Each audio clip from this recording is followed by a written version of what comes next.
खबर शामिल करते हैं हमारे senior district reporter Bahawalnagar Mohammad Azeem Joya की रिपोर्ट के मुताबिक मंडी सादतगंज था बहावलनगर रोड मुकम्मल तौर पर तबाह बर्बाद हो चुका। अब तक सैकड़ों कीमती जानें ट्रैफिक हादसा में ज़ाया हो चुकी हैं। सड़क की असरनो तामीर का मुतालिबा। मिंचनाबाद मंडी सादतगंज था बहावलनगर रोड बशमूल हैड सुलेमान की मिंचनाबाद तबाहाली और टूट फूट का शिकार हो चुका है। सड़क के कई सालों से तामीर और मरम्मत का काम न होने की वजह से जगह जगह पर गहरे और गहरे खड्डे पड़ चुके हैं।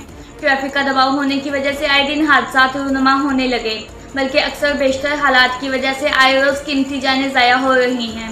मौजूदा सूरत हाल के मुताबिक सड़क की नागुफ्ता हालत की वजह से सफ़र इंतहाई गैर महफूज हो चुका है। हर वक्त मुसाफिरों के सर पर मौत का साया मंडलाता रहता है। अब तक हादसात में सैकड़ों कीमती जानें ज़ाया हो चुकी हैं, मगर इस खूनी और कातिल रोड की तमीर का काम शुरू नहीं किया गया। अवामी समाजी शख्सियत ने मुतल्लिका अरबाब इख्तियार और वज़ीर आला पंजाब से मज़कूरा सड़क की फौरी तौर पर असरनो तमीर का मुतालिबा किया है। आखिर कब तक आज के तरक्की याफ्ता दौर में हैवानों जैसी ज़िंदगी बसर करते रहेंगे?